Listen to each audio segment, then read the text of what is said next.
Hey, welcome to Round the Table for the 19th of April, 2025. We've got a cool one today for you. Should be a lot of fun. It's about designing, creating, and talking about monsters. All right, I think it might be my favorite part of TTRPGs personally. So I'm looking forward to what all of you have brought today. I asked everyone to bring a monster of their own design to talk about. And so we're going to take some questions today and also look at some monsters. So let's meet everybody who's going to be here. Well, I'll start with me. I'm your host, Syzer. I he, him pronouns. I am the creator of the Skies of Fortune Sky Pirate TTRPG, and my favorite monster is the Xenomorph. All right, how about you, DH Austin? Oh, you're muted. I didn't realize I would be first. Oh no, sorry. So You I'm name pronouns. David Austin. I go by DH Austin online. That's how my novels are published. Preferred pronouns are he, him. And what's your favorite monster? Uh, I think of all time, it's the Otyuguth. Am I saying that correctly? Atiug, the one, the Otyug, yeah, sort of the the trash trash eater from monster. D&D. Yeah, yeah, Yes. I cool. have used that monster as a princess in a campaign. Make it She was hidden. She was hidden in an oubliette, and the party rescued her. Talked to her without knowing what she was for a long time, and then that became a long going NPC that the party delighted to have around was the Princess Elizabeth. nice. All right, let's move on to Jeph. Name, pronouns, what you do in the TTRPG space, and your favorite monster. Yeah, I'm Jeph. He, him pronouns. I'm the GM of the Big Campaign podcast. And favorite monster out of all media? Dang, that's hard. I'm gonna have to go with Mind Flayer. Okay. Yeah, they are. They're just like up there in terms of vileness, aren't they? You know. They fit a weird niche that you can kind of do anything with. Yeah. Okay. Neil. Hello, folks. My name's Neil. My pronouns are he, him, and I am the creator of Fey Earth, a TTRPG set in an alternate 19th century Earth where all the creatures and folklore and fairy tale are real and have always lived openly alongside humanity. Um, my favorite monster. It's funny, because I have a Kickstarter live at the moment, and I've done about 4 or 5 podcast interviews, and in that, I've been asked what my favorite Fey creature is, and it's like asking a parent which child they love the most, and they say they love them all, which we all know is a lie. But for me personally, it's like if you ask me my favorite monster or Fey creature, whatever, it changes every day. I'm not exaggerating. It changes every day.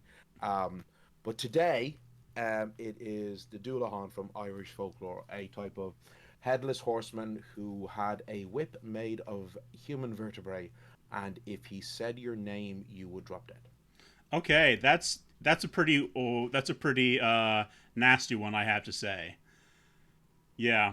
Also, if you've ever seen the anime Durarara, that has a big deal. The dual hands one of the main characters in that. So anyway, Fern, go ahead. Hello, my name is Alkis. I also go by Fern online. My pronouns are he, him, and I am the creator of Hellborn, also known as Hellborn Descended, a game where you play as demonic mercenaries in a modern hell. And my favorite creature, at least in the TTRPG space, are werewolves. Not just any Hmm. werewolves, though, specifically the werewolves from the World of Darkness franchise, because in Okay. the context of that game, that world, they are monsters that can rip through tanks, they can take hundreds of shots. They are monstrosities of the highest degree. So they're the monster with the power level over 9,000 is what I hear you Pretty saying much, there. vampires fear them, mages know to fuck with them. They are something else, at least within the context of the world. Yep. All They also have right. a lot of lore. True. Okay, and a newcomer to round the table today, we have Vetur, go ahead with your name and pronouns. Hi.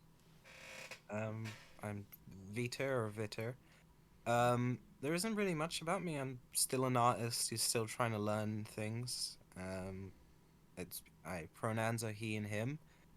But yeah, I'm still trying to get better at art and still trying to learn things every now and then. So Yeah. it's not much to me yet. I've seen. That's my favorite monster. Well, yeah, I've seen your sorry. art though, and I rather like it. So I'm not gonna let you put yourself down too much there. But Thank you. Yeah. That's my favorite monster. It's I guess it depends on my mood, but if I had to pick one, I guess I'd pick one from the franchise Monster Hunter. It's the Valstrax, which is it's a dragon which has basically has rockets for wings in a way, and it's able to fly like a jet. It's really cool. The jet, it's surprisingly enough a monster which doesn't have any mechanical features to it. It's all natural. Yeah, I think that's the way they mostly are in yeah. Monster Hunter, right? Yeah, Yeah, but cool. that's my favorite monster. Any other Monster Hunter players in the panel today? No, I'm sorry. Like it. Okay, yeah, I mean it's a popular franchise, so. Okay, well what we're gonna do, folks, is we're gonna start with a question, and after that we're gonna start having our panelists present their monsters. So, my first question is one that may seem easy at first, but I don't really have a good answer for it. So I want to see if anybody else does. When it comes right down to it, what is a monster, right? Is it, especially in the context of like a game, what is a monster? Because there can be, does it have to look non-human? Does it have to have big teeth and claws or tentacles or other strange features? Or can it look human and just act like a monster? So anybody feel like they have a good answer to the question, what is a monster? I'd say a monster is something that's different from the norm. Oh, sorry. Oh no, don't worry. Don't worry. I do think that's actually a very good answer. Something that's just different from everything else. Though, in my opinion, in terms of game design, a monster is usually just an antagonist. It doesn't have to necessarily be a humanoid. It doesn't have to be a human even. It just has to be something that the players can just attack or fight. Okay, so a monster is meant to be fought. Yeah, although I don't know. I don't like using the term monster for anything that players are meant to fight. I mean, that's why I think it gets complicated, right? Yeah. I've written some guides for dungeon masters back in the 80s.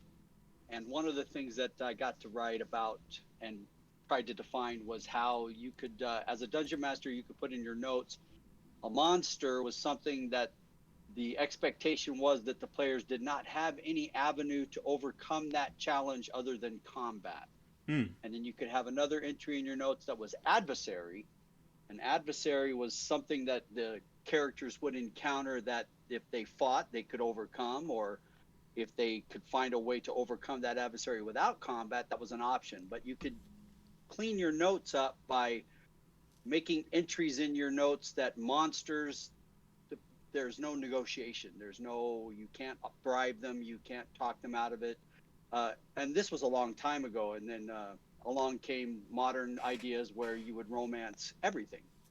So, yeah. So now I have, changed my position on that. I wrote those things, but I think a monster, I think what he said before about a monster, applies, but you can define it in lots of different ways, especially if you're going to get into the nitty gritty of how do you run a game.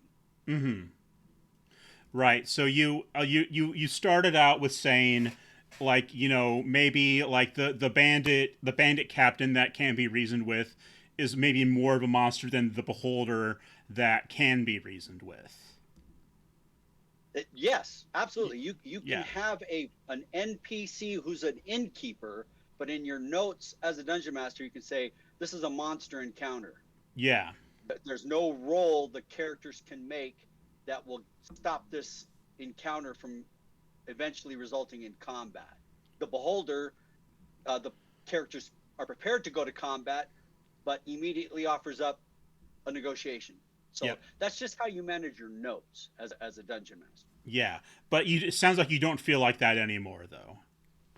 I don't think it can be that. Well, I think for notes, I think if you're going to run your own game and you're going to have notes like that can be helpful. But I don't know that there's an easy way to really categorize what a monster is in a role playing game. Yeah. Okay. I suppose for me in my games, I don't view monster as a categorization, but more as a slur. You know, a word to describe a creature that is considered evil and malevolent to your normal defenseless humans. Now that monster could be some sort of a fey creature, some sort of a magical beast, or it could be Jack the Ripper. You know, Hmm. it doesn't necessarily have to be non-human, for example. But but also I suppose the reason I don't view it as I don't in my own games use it as a category is because it gets so hard because you're like, okay, well, what about something that has an animal intelligence? Is that a monster? It's going around killing people, but it's not doing it because it's evil. It's doing it because it's an apex predator, you know? Mm-hmm. Um, but to the average villager or shepherd or farmer or their kids or their partner, they're going to say, oh, my beloved was killed by that monster, you know? So, which is where I come back to what I'm saying about how it's like I view it more as a terminology used by the population when describing a creature as opposed to a category of creature. So maybe more like it's a matter of perception as to what a monster might be.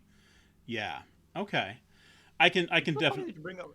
go ahead. Sorry, it's funny that you bring that up point because in my game, as I said earlier, you're all demons. So, and demons in most games are usually monsters or antagonists. So, the term monster is really hard to place in a game where everybody plays a monster. Gotcha. Primarily, primarily, I use the term creature when I want to refer to something that is not sapient but still a threat. Do you have any kind of a morality system in your game, Fern, like you might find in World of Darkness, where vampires are on the path of humanity, and the more monstrous behavior they engage in, the less human they become? I've toyed with a system like that various times during the game's development, though I figured out that since the game takes place in hell, placing a morality system kinda defeats the whole point of being in hell in the first place. You're not supposed to be a good person. You're not gonna deny it or try to deny it. Nobody's gonna believe you. So I pretty much just pivoted the game as, okay, you're all bad people. Sort yourselves out. Okay, fair enough. It does seem I like also want to say one thing yeah. about what Neil said. Neil brings up a very good point about perspective. And from my reading of Yeats, which I'm a huge fan of, by the way, and I'm happy to meet someone who is also, a big fan of that world, is that if you read, his classic book, Fairy and Folk Tales, monster isn't used. Monster is not how any creature is defined or described by itself or by others, but you as the person learning the story, you develop your own idea about what is monstrous. Hmm. How did this affect the people in this story? So that's a wonderful wonderful way to describe it. It's from a perspective idea. Yeah. And Neil, it sounds like, have you come across that author in your research? I know you've done a lot of Fey research. I joke with my friends at this stage I could write a master's thesis on folklore regarding the Fae. So yeah, and also I'm Irish, so obviously I've read Yeats. Yeah, there we go. He's on the national curriculum, like I had to study his poetry for me when I was in secondary school. So Okay, cool. Yeah, I don't think I've ever read Yeats, so no, it's okay though. Now let's Just for the record, my father said that our family was 3/5 Irish and 1/5 of Scotch. Nice. All right, Jeph, do you have any thoughts here on the what is a monster discussion? Yeah, I mean, I really like how David put it for categorizations, right? It becomes a little bit difficult, especially at a tabletop game, because I was trying to think of, in a video game, a monster is pretty much anything that doesn't have a dialogue, right? Sure. It doesn't matter if it's a bandit, it doesn't matter if it's a beholder. If I can't talk to it, I'm allowed to kill it. I get to loot it and I get its XP. To some extent, reading the questions, like, thinking of a monster for a tabletop role playing game, I feel like to some extent a monster is something that you're allowed to kill without as many moral repercussions Hmm. because they represent something that everyone's agreed this is bad. Now, you can have games subvert that. I'm not saying all drow have to be bad. I'm not saying all goblins have to be bad. But if you're playing if you're playing a adventure path and it is defend Helm's Deep, you're not going to be inquiring every orc's opinion on their lifestyle choices for joining the Dark Lord. They are just monsters. Yeah, that makes sense. And one thing I kind of like is when just because I kind of like moral grays in my fiction is when that concept is brought into question. Like if you've played the Witcher games or read any of the books, I think you get that they try and play with the idea of what is monstrosity really.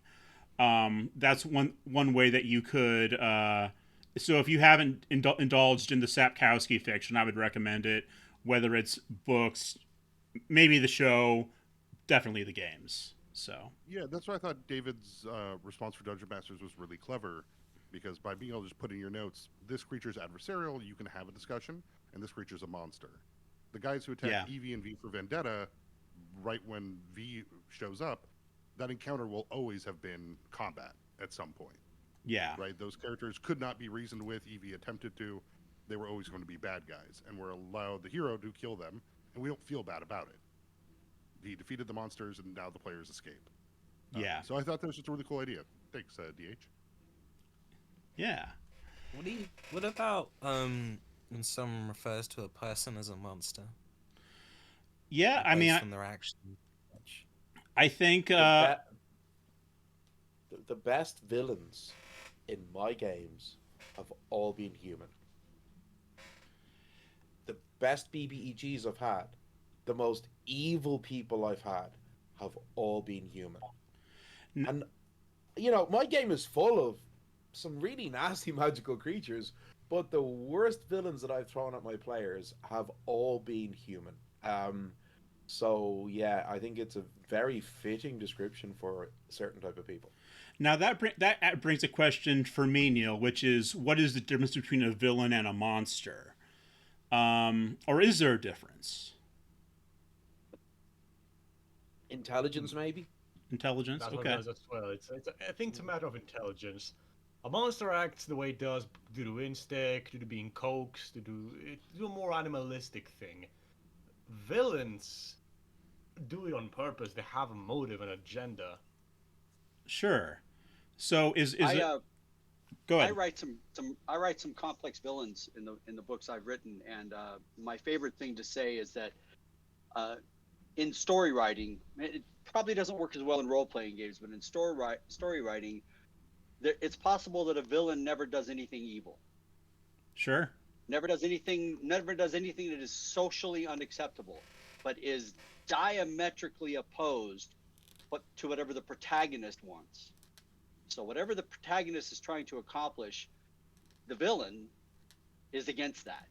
And so as a reader, and it's fun for me as a writer to juggle your emotions so that you don't want the villain to succeed, you want the protagonist to succeed, but you start to kind of see that the villain is not a bad guy, so you want to learn that, and that's what keeps you reading, that's what keeps you turning Yeah. pages. You want to learn, why does the villain so badly want the protagonist to fail? So that's one of the things I keep in mind in my writing. I am admittedly in the games I run, my villains are all just the epitome of evil. I make it clear for the players to understand that the villain is a bad guy and they're the good guys. Okay. See. All right. Well, go ahead, Jeph. Oh, I was going to say just a small thing in response to Vetur.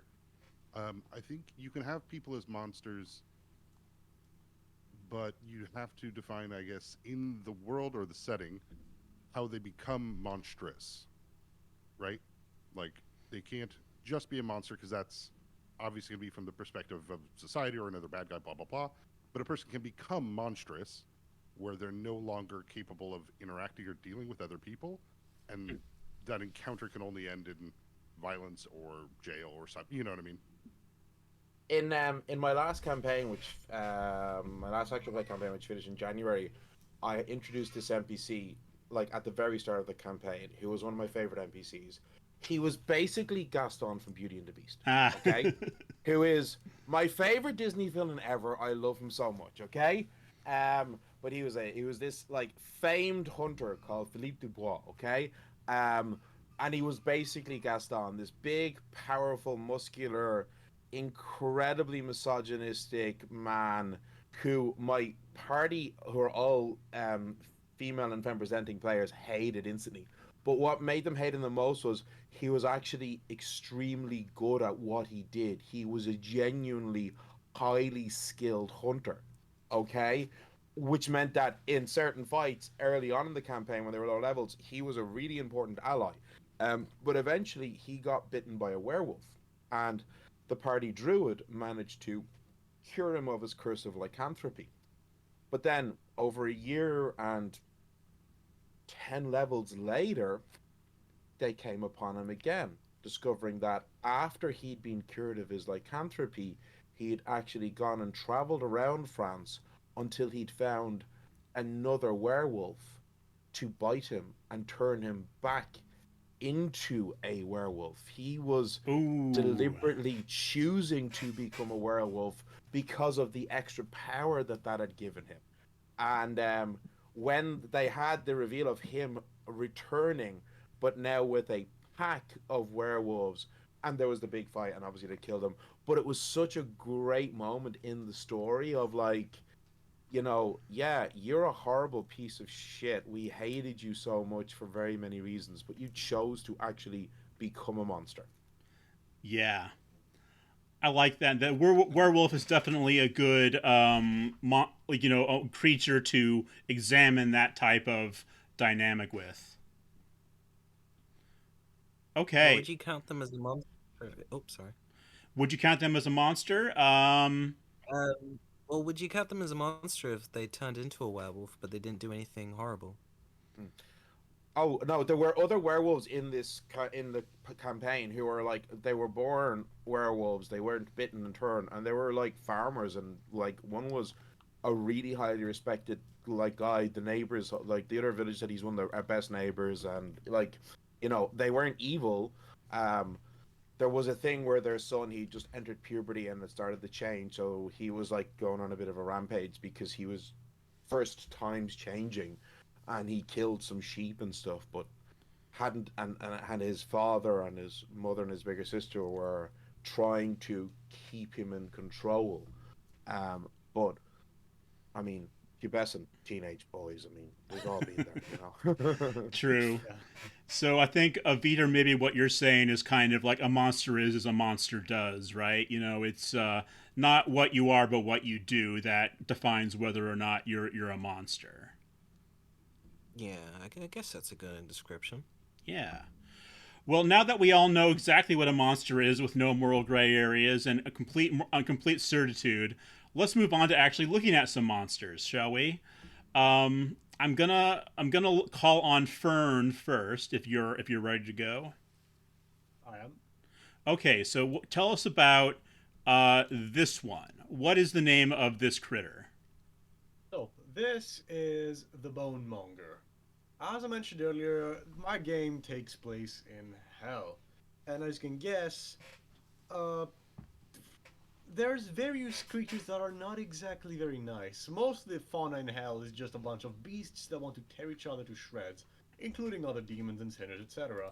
And this is no different.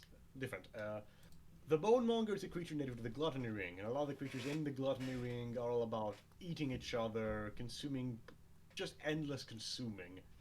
And the bonemonger, as the name suggests, they feast on bones. But how they do it is especially interesting. From the sketch that I sent in the chat, you can see that they have a very special mouth. It's because they tend to swallow their prey whole, and using their hands and teeth, their whole mouth is full of various teeth, they essentially flay the creature as they eat it, Oh, damn. removing the flesh but keeping the bones inside. What is the mouth? It's kind of a You see that little hole there? it's kind of a kissy face kind of looking thing. Yeah, because you're Oh. supposed to. Imagine you try to eat a banana, but only keep the meat while keeping the flesh outside in one piece. Gotcha. So yeah, No way. this guy's definitely a pretty gruesome fella. How I can't tell from the sketch, but how big is it, like compared to like a human? It's around 8 feet tall. Okay, It's considerably larger. yeah.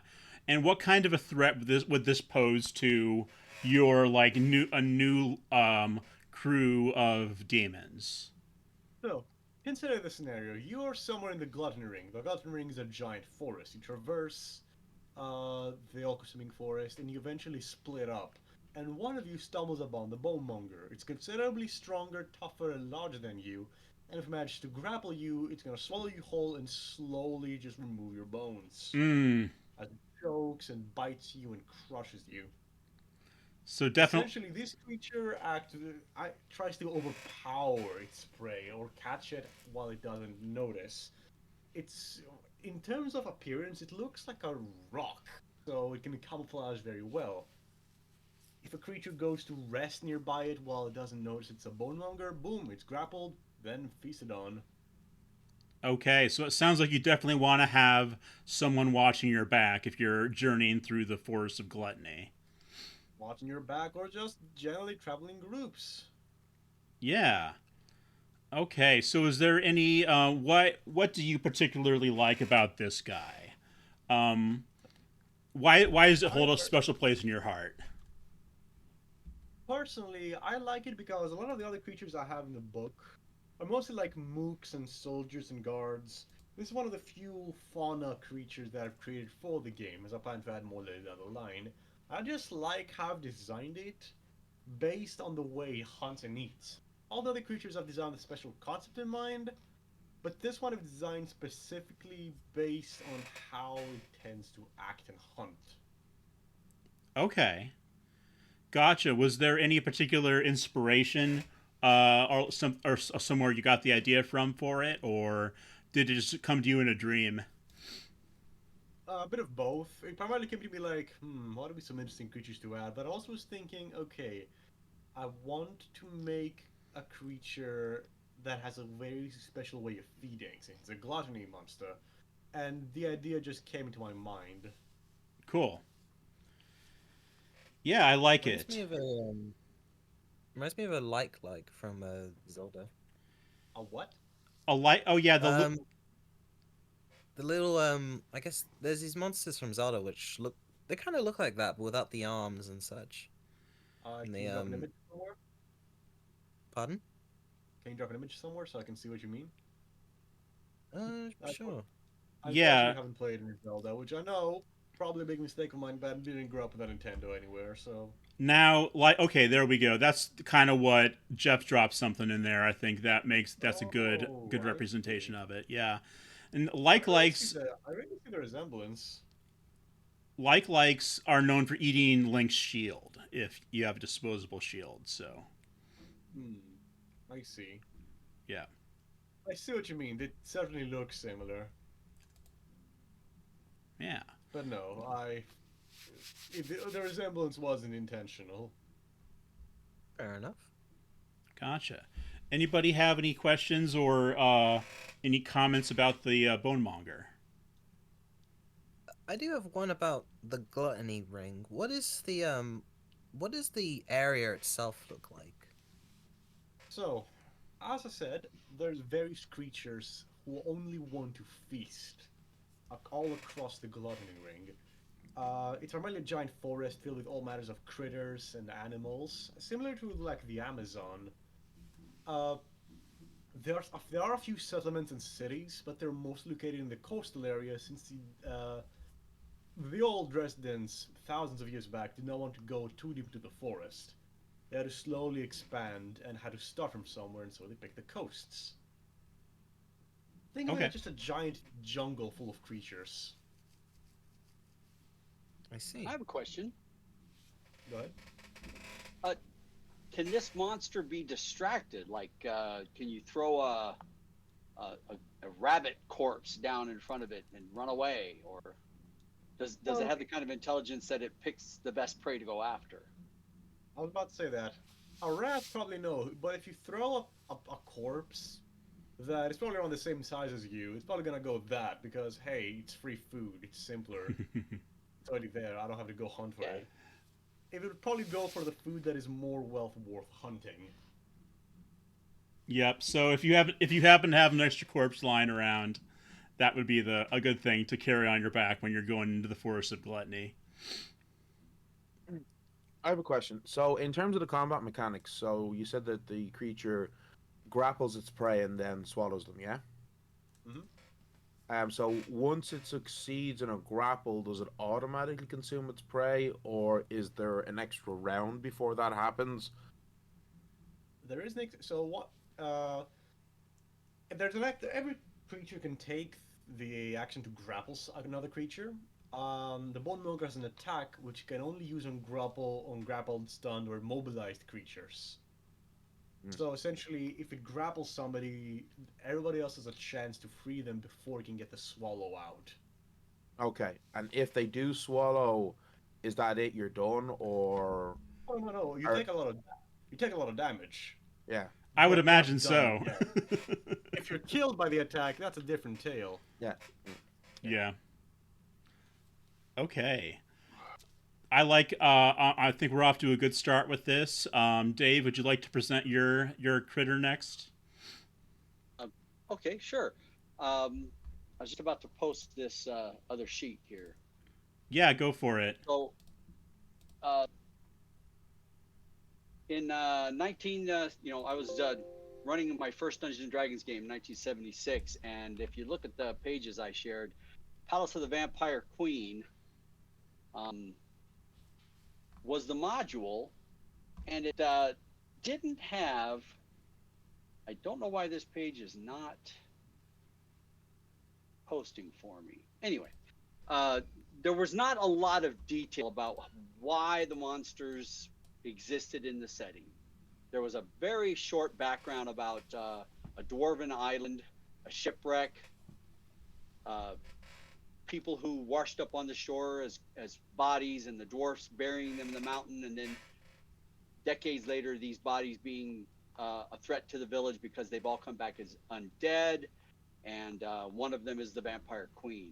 So as I started running this, I was always changing the list of the monsters and making it so that different creatures had reasons for being where they were. Hmm. And I'm going to delete this attachment and try one more time because I wanted to show how I got to this creature. If I can Oh, no, post the go image quick yet. enough. I So, thought you would have. so that's the not. creature, but I wanted to show you why. So that is a relatively new miniature that came out in the late 80s, early 90s, I believe. And I was surprised when that miniature was released because it fit the description of the monster I used in 1977. There were no miniatures for me to use for this particular creature. So the idea that I came up with was that the whole reason for these monsters existing was a lie by the dwarves in the village, that the people that washed up on the beach were in fact not dead, but they had a lot of treasure because it was a wedding party, and they were sailing to have a wedding on an island where dwarves and humans were going to have an alliance, and a shipwreck on the rocks. People washed up on shore, vast amounts of treasure, kill people, say they died, put them in the mountain, take their treasure. So on the fourth level, when the party got to the fourth level, there's an entry for 4 mummies. No explanation. Why are there 4 mummies in this Palace of the Vampire Queen? So I came up with this idea that these were the coffins of the Maids of Honor. And I decided that the Maids of Honor would be these drowned maidens.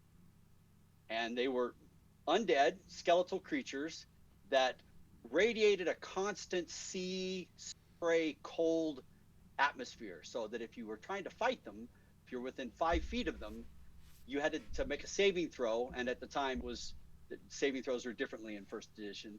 Or you take 1d6 cold damage. They attacked with a scimitar. They could breathe sea spray instead of attacking with their scimitar. I based the monster on the mummy template from the first edition monster manual. The gimmick of the monster was when you destroyed it, it exploded in an ocean spray of freezing cold waters. This setting I was in were pretty much comparable to the Orkney Islands. So it was very North Atlantic islands, very cold ocean environment. Okay, maybe a little bit Earthsea like. Yes, so 30-foot radius, 3d6 cold damage, save versus poison for half damage. The party was able to deal with these individual creatures one at a time. At the most they ever fought at one time were 3, because they were out of their coffins wandering around the 4th level. But they always came back.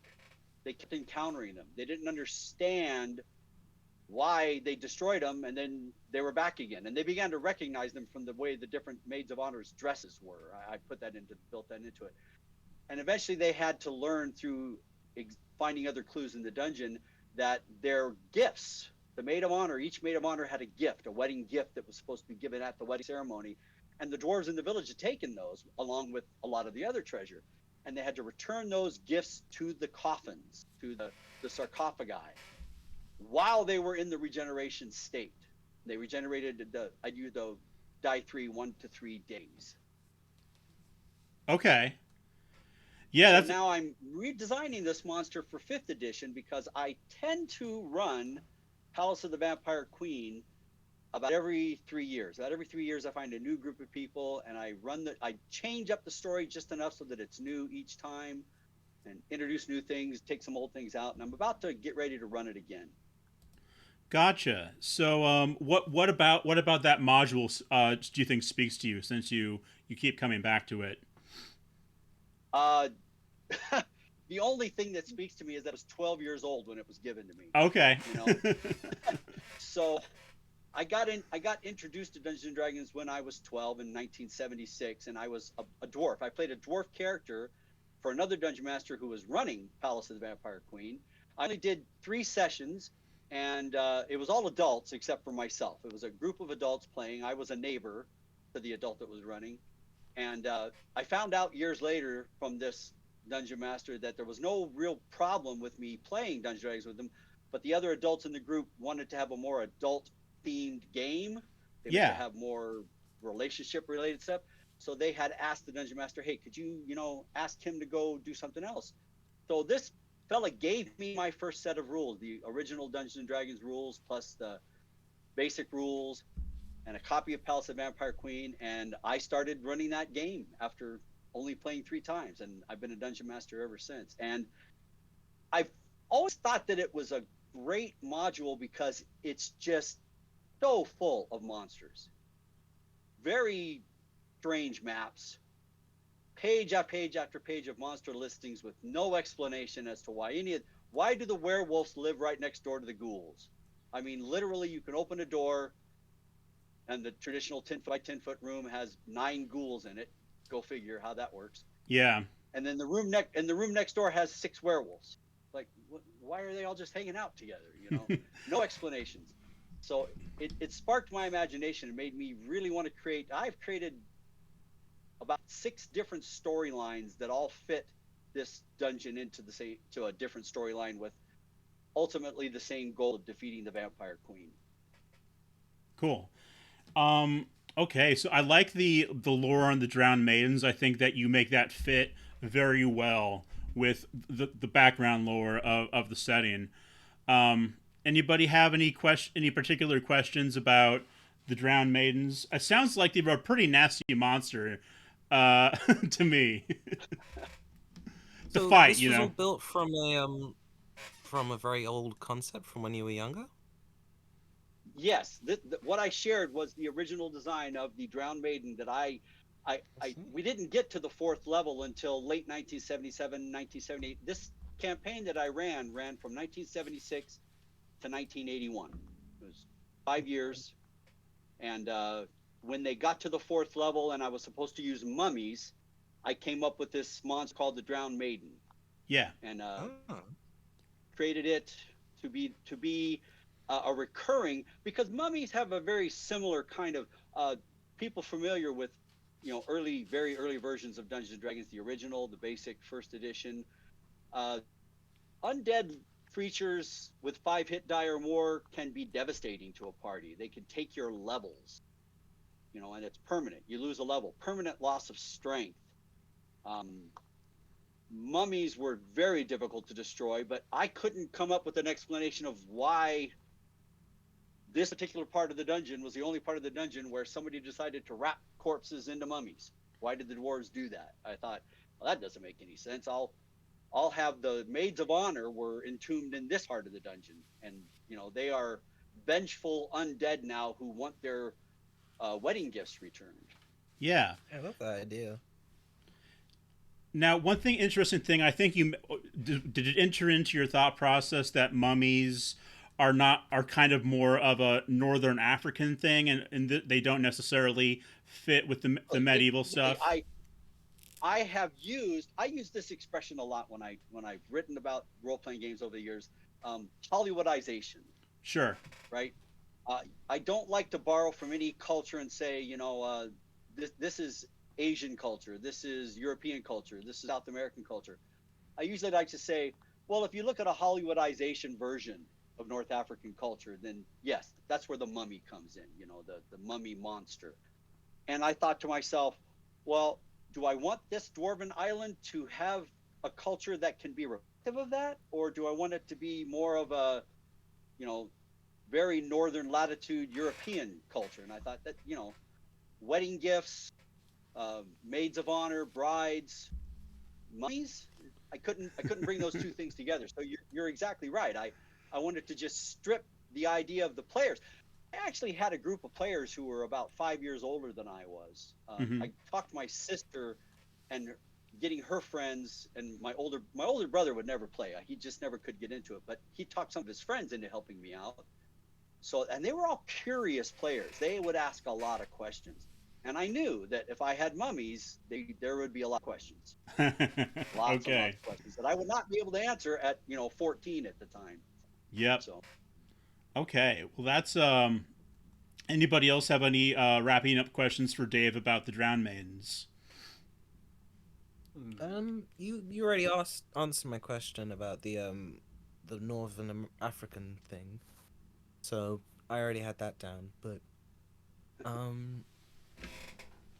crap! I lost my train of thought. Sorry, I had a thought in my head, but now it's gone. Fern, I think, maybe had a question. Why don't we go to him and then come back to you, Vetur? I cannot say I really have any very important question, though. This is for AD&D, right? This monster was originally created for basic Dungeons and Dragons because I did not have the monster manual yet. So concept of the monster was fleshed out using the mummy from the basic Dungeons and Dragons. And then before they actually encountered it, I did get the monster manual, and I just took the mummy entry in the monster manual and changed it right over. So, yeah. First edition. I'm mostly asking because I do want to ask, compared to other creatures from there or from that game, how deadly are they in comparison? It was less deadly than the mummy itself. Yeah. The mummy had one of the things that could be really hard for people to deal with. Actually, this is kind of weird to talk about. We didn't have a problem with it then. It seemed that's how the game worked then. It was okay. Nowadays, players would be like, what?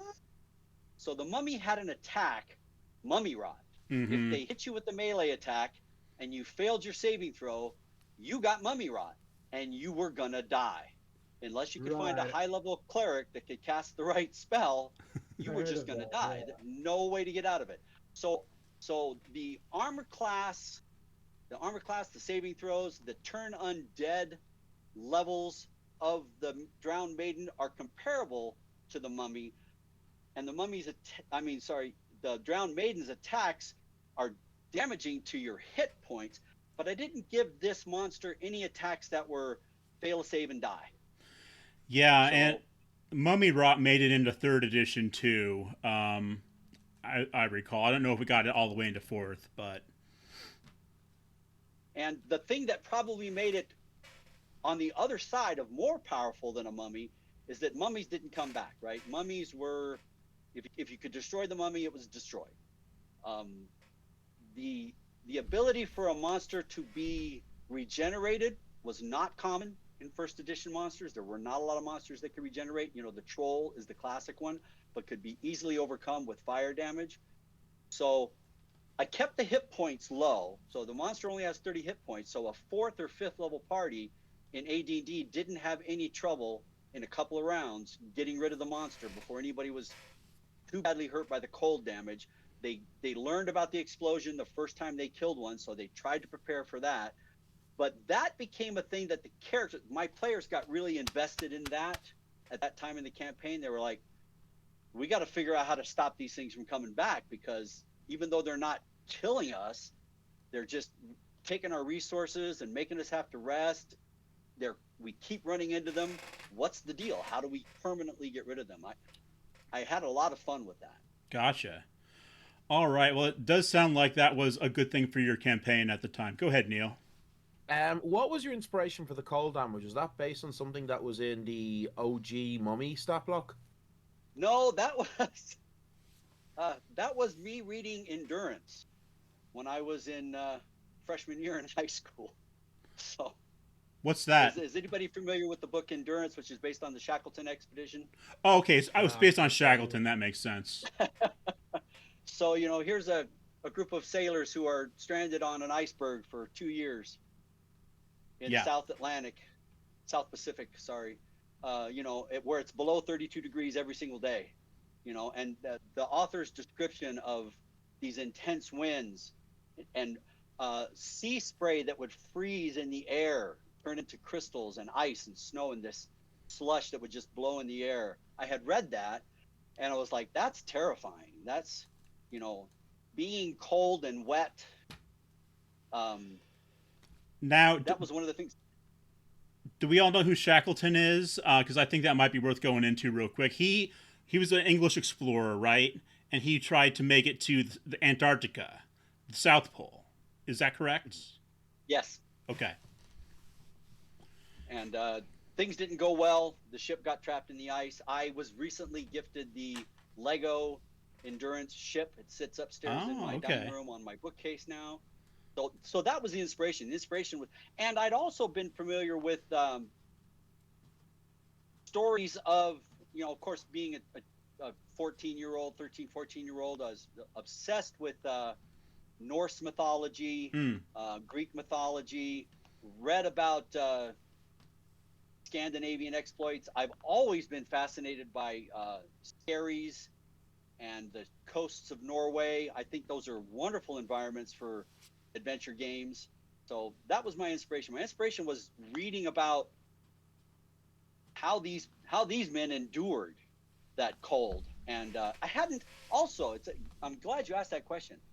I was young, was running Dungeons and Dragons, had not been thinking about the environment very much. It just had never, this is a dungeon, it's made out of stone, you walk through it, you fight the monsters. That book started me thinking, well, is there water in the dungeon? Is it cold? Do they get damp? Is there constant winds? Is there smoke? Do they can't breathe? This was the time I started really exploring with the dungeon environment itself being an obstacle. Okay. Well, that was an unexpected story. I think a good one. Thank you, Dave. I think we're going to move on to. This has taken longer to go through the monsters than I thought, so I think we're just going to move right on to the next one. Vetur, are you ready to present your critter. Oh, yeah. So ages ago, I think back in like 2018, I drew this monster. Um, if this is the old one. Yeah, this is the old one. I drew this monster. I didn't have a name for it. I just scribbled a design. Oh, And I thought to myself, why where don't did you I? post it, by the way? Oh, it's in there. Okay, never mind. I see it. Yeah. Go ahead. So this is the design. It was originally just a snow dragon. I didn't have anything else to it. I actually don't remember much about it. Um, but I thought, why don't I redraw this and then give it some lore? And then this is the second drawing. It's Cool. still incomplete, and I'm planning on coloring it in, but this is what I redesigned it to look like. Now, this guy looks like he would be right at home in the Monster Hunter universe to me. That is part of the inspiration, yes. Yeah. Okay, you got another. Oh, that's the. Okay, yeah, you've definitely come a long ways with that. Um, I like Hence the the newer version. I like the antlers there, and you've got a lot more detail on the scales and on the mane there too. I really like that. Um, Thanks. what There was a lot of inspiration for it. Sorry, what were you gonna say? what's you said there was some lore about this one. What would you say? What's his background? All right. Well, I got this book next to me, so I'm gonna read it out. Okay. So the name of it is I was struggling for a bunch. The name of it is called the Mamadou. Okay. Um, and well, I guess so. It hunts in tigers and tundras. It hides them on snow to get to bite different prey. It's hiding in the food chain. It diets on bison and wolves. But also it hunts nearby tribes that live in the snow, to the point where it's become a I guess a sort of legend to the tribes there. Yeah. So it's It's also, yeah. So I guess it's a part of their culture in a way. and how do they feel about it? Do they venerate it? Do they consider it like a plague upon them, or what's their relationship there? I guess it's more like a the idea of how they treat it was more so based on one of the monsters from the film Avatar. Okay. It was called the Leonopteryx. The way they treated it was that it was meant to be a sort of, if you were able to beat it or tame it, then you would be seen as strong, and it was a sort of rite of passage. And I thought that would be a really cool idea to use. The idea of it being like, if you're able to beat it or surpass it, then you're seen as a strong member of the tribe. Cool. I don't have a name for the tribe yet, and I haven't explored it yet, but that is one of the ideas there. Nice. It's about, I want to say 10 feet. Sorry, 18 feet long and 9 feet tall. Yeah, a big guy for sure. Oh Yeah. man, and I assume Yeah. Sorry, what were you gonna say? it sounds like looks like he's a carnivore, right? Probably eats some fairly large prey. Yeah, pretty much. Now this is the weird part. Not weird, but the more detailed part that I focused on. And it was how its breath works, because I wanted to give it a sort of scientific-based way of breathing. Okay. So I asked around, and I said the idea was that it shoots out cold liquid that freezes in the moisture in the air, and that's how it creates ice. Um, and I gave some, and it usually has a sort of thing within its body to create heat, so it doesn't die of cold.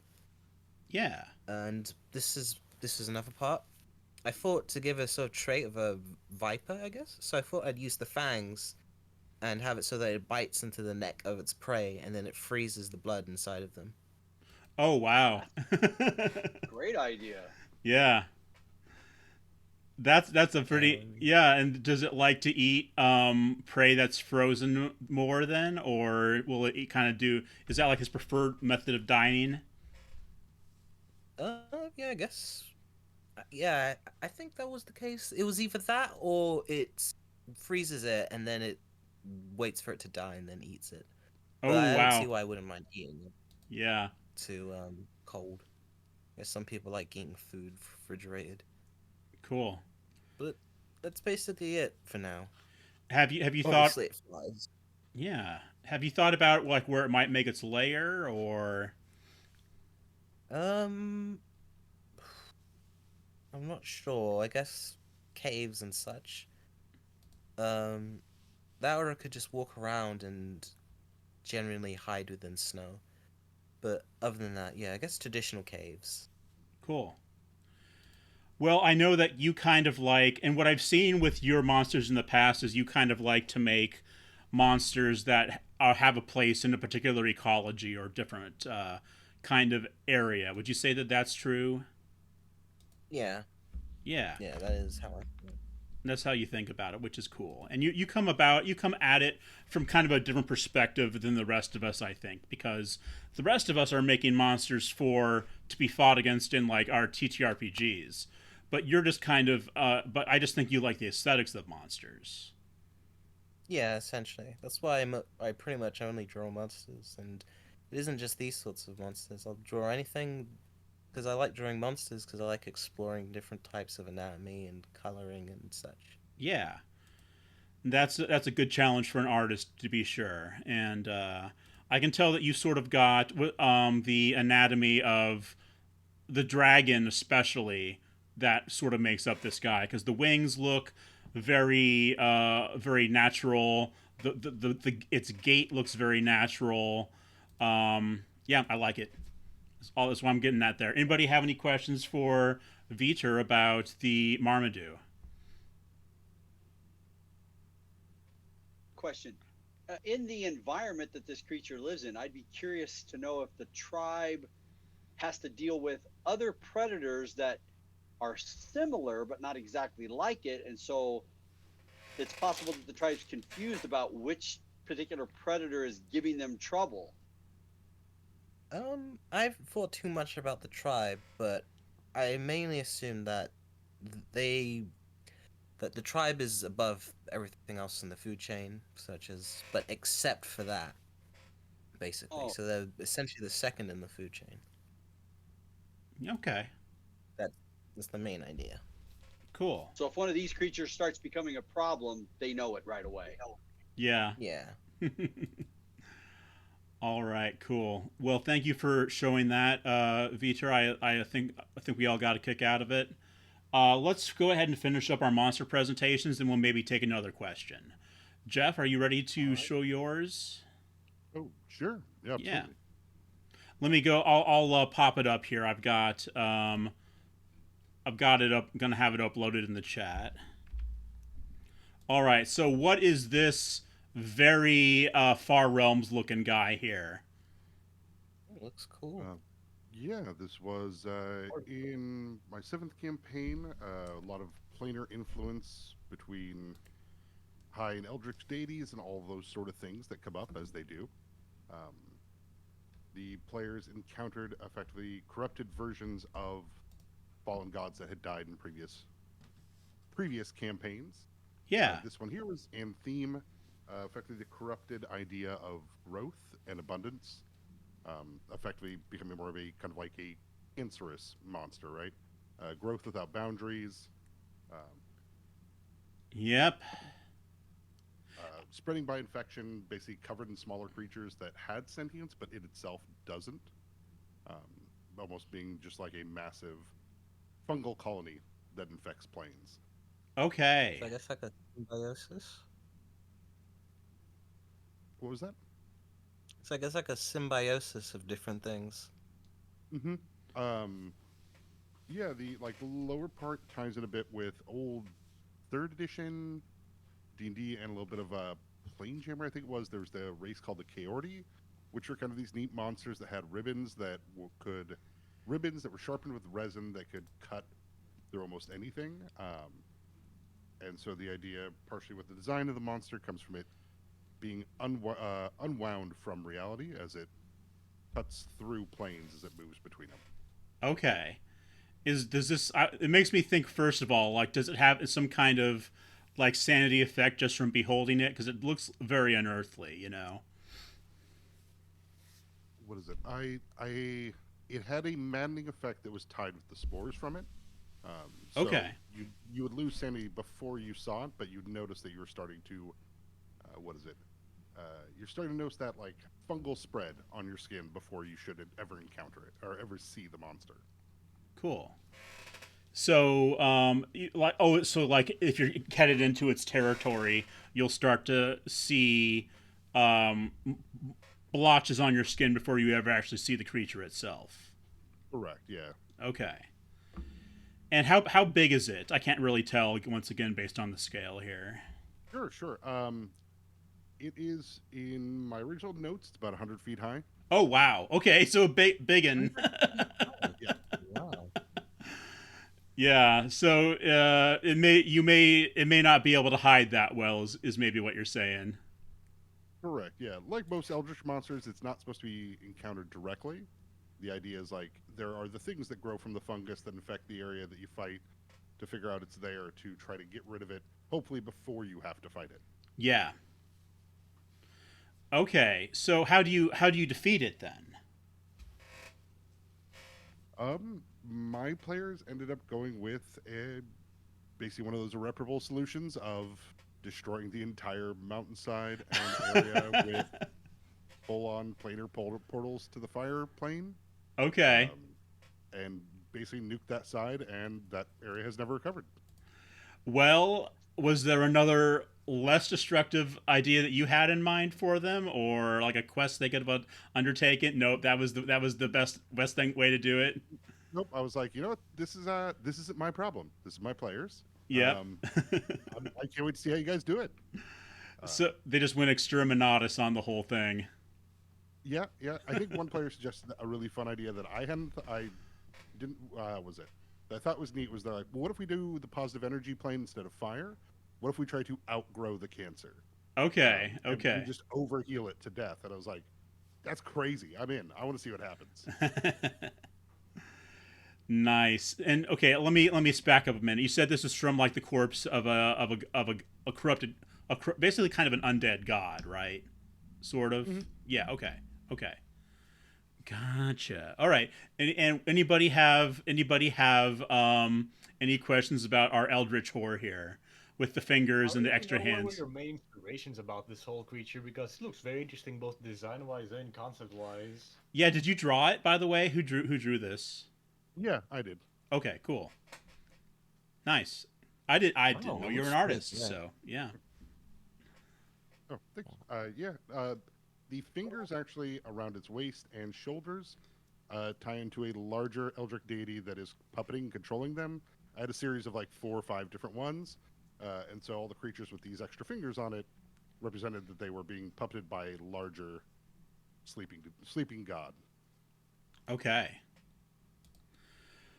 One of the things I've always enjoyed about all the campaigns I've run is describing an environment for the player characters that is directed at trying to make them understand that they should play their characters as confused and disoriented, like not sure what's going on. That's not always easy to achieve. You can do the best descriptions you can, but you don't want to come right out and tell your players you're poisoned, you're mind controlled. No one likes that kind of thing. So you want to try to encourage them to play along with what you're doing. Mm-hmm. And in a fourth edition campaign I ran, I also have created a lot of monsters over the years based on toys. If I see a toy in the toy store that is, it's like there's no explanation for why this toy should exist, why would kids play with this, I will buy it and I will drop it right down on my game table, whatever size it is. And I used a monster that kind of in the area of what you're talking about, you don't know it's there. The player characters don't know the monster's there, but there's all these clues, all these signs, something's happening, something's affecting the environment. And then when they finally break through to the understanding of how to make this creature appear, you get to drop it on the table. Did you drop that drawing down as a surprise to the players? Yeah. That was I drew up all the eldritch gods beforehand, and then as they wandered in and out of their influence, described various things. I would have loved to have seen the players react to that. That would have been great. No, I definitely do the verbal description first, and they're like, I think I see it in my head. I'm like, cool. Well, here's what it looks like as it wrecks the side of the mountainside, peels out, spilling out, blah blah blah, and all these things. They're like, oh wow, okay, that, yeah, my character's completely confused. I don't know what the fuck's What happening was anymore. what was the name again? This one is Anthem. Like And theme. like anathema. Yeah. Oh, okay. Yeah. Thank you. Cool. And did they go up against any more of these elder gods while during this campaign or other campaigns? Yeah. This campaign, there's two other ones, King Vog and Farthest Realm, that were, yeah, similar kind of design and strange eldritch creatures. They also, before that, fought various elemental titans also. Okay. Did So they have different designs based on what god they were? Yeah. So this one was based after, was originally taken from like kind of a tadpole, a growth god, right? Kind of a god of like nature and water. So as it changes shape as it gets older and then reverts back to a tadpole. So that's where using the ribbon from the Kiori kind of style to imitate that tail at the bottom. yeah. And then the other ones kind of come from like deities of knowledge that were corrupted. So they're, that kind of robed figure, but the robe is entirely made of hands. Um, and then the other one is kind of using a negative space of the area to draw the monster. So drawing a landscape, but the negative space forms where the monster is, because it's in a corruption of a location more than a location where God lived rather than the god itself. Cool. Oh wow, I really like this one. Were you reading some Lovecraft or something, or reading or watching something that inspired you to this guy? Um, Honestly, I there has to be something, right? Like, Right. maybe it was around. I mean, maybe I watched like Annihilation or something. I don't know. Oh, okay. Yep, Annihilation would do it. But a lot of times it's, you put on some cool music and you just kind of let your brain wander and be like, yeah, why not? Why should this creature have like 4 extra hands? Sounds rad. Yeah. Well, that's I think no monster presentation would be complete without a good cosmic horror. Anybody else have questions about end theme for Jeph? Great monster. Great monster, love it. I think Neil, would you like to go next? I'll go last. Yeah, sure. Okay. So I was torn between about 100 different creatures to talk about for this chat. And why is that? Are you perhaps you have a project that you are Yeah, coming up? I maybe have designed my own TTRPG based on my near decades-long research of European folklore, full of obscure fae from European folklore. So Yep. yeah, so I had kind of narrowed it down to like 2.5. The all Slavic actually, the Leshy, the Vila, and the Samadiva. But I think I'm going to talk about the Samadiva, okay? Because it's a bit different to what everybody else has discussed. Apart from anything else, it's a female creature. All right. So, Although Dave did have his drowned maiden, but oh, of course, the Drowned Maiden as well. Yeah. Yeah. Well, a female, but a non-undead female creature. yeah, that's the one that has kind of the blush around the eyes there. That's it, yeah, with the long hair. Okay, Yeah. so they were the Samadiva and the plural of Samavila are a type of forest fae from Slavic countries, especially Bulgaria and Moldova. So they were normally depicted as these beautiful elf-like maidens with this long, luxurious blonde hair, wearing thin white gowns, often depicted as having feathers in them. But they could also appear as hideous old crones, and they're normally found living in trees, especially oak, or in caves and ponds and in lakes. Okay. Now the Samadiva are interested in that. In the folklore, they were only active in spring and in summer, and then would sleep or rest during winter. And also, they would only come out at night. There's various other types of feminine forest fae in Slavic folklore, like the Villa, which would appear at any time in the day or in the year. Okay, They were masters of herbalism, and it was said that they could cure any illness or disease with their herbal remedies, but they would guard this knowledge really, really close to them and would not share it with anybody, especially not with humans. Okay, but what makes them interesting is that like they're kind of a complex creature because they're very much viewed as these primal forces of nature. Okay, so you have some stories where they were really beneficial to humans, and then others where they would cause great harm. So you'd have stories where they were blamed for droughts, where they could cause entire crops, fields of crops, to suddenly go on fire.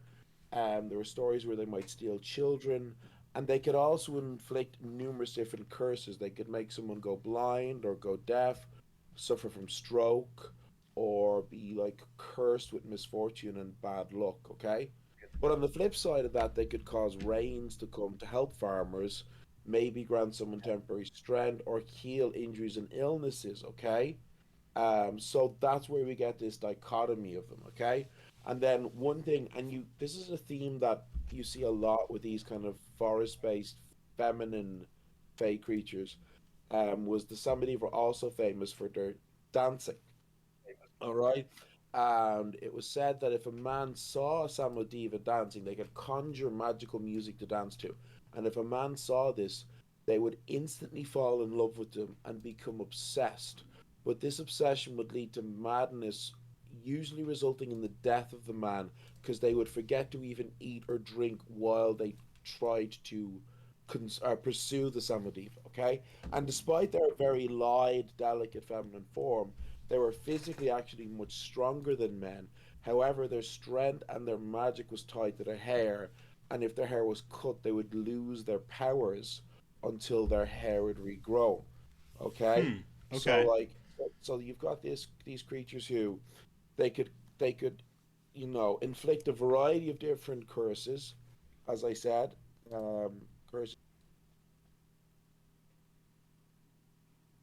blind you or deafen you or maim you or cause strokes, as well as controlling weather so they could like summon these violent storms, um, or just cause infernos to destroy crops. Um, and then there was, I said, the ability they would change into and when they were in their crone form in the stories, they were described as being even more physically strong. Okay, than when they were in their feminine form, as well as this like maddening dance. So yeah, so a very very interesting, complex character that could very much be an ally to your players, or could really mess them up. I really like it. Really Yeah. cool I take wanna on that. I want to ask a possible question that you might be too young for this reference, but in the early '90s, late '80s, Chill was a role playing game. I don't know if anybody remembers that one. Um, so it was probably one of the earliest horror themed role playing games. They released stat books for different types of monster themes. They had one for vampires, and when you were talking about this, the actual folklore of this creature was really taken to the fact that they profiled one that's from northern India that was a female vampire that had very similar storylines to it. It's fascinating that these cultures could have these same things. But what was interesting was that if you saw it at night, if you were traveling on the road and you saw it at night, all you had to do was avoid its gaze. You did not want to make eye contact. Hmm. If you made eye What's its name? contact, I can't remember his name because I don't. I have all my books in storage. I would have loved to have just grabbed this one. It's in a book by Chill, so you probably find it in a Google search. But it profiled different vampires. They had the Japanese vampire, which if you guys know those legends, the Japanese vampire would tear bodies in half above its head and then drink its blood. It had vampires from different cultures. And the Indian one, if a man met its gaze, he would dream about this creature over and over again. He would become Hmm. romantically obsessed with it and eventually die. And that's when the vampire would then consume the blood. So, Okay. and I am fascinated by cultures that can be, separated by thousands of miles, but can have these subtle nuances of like very similar themes. Obviously, we're talking about how people view women, especially mysterious women, women of power. We're going to assign all the bad things and all the good things to them. And if you fall in love with them, you're doomed, which I think is true for everyone. I've been married for 42 years. I fell in love. I'm doomed. So, but that is a fantastic folk. How much of the folklore is yours? Like, how much did you expand it by, and how much are you just taking directly from the material?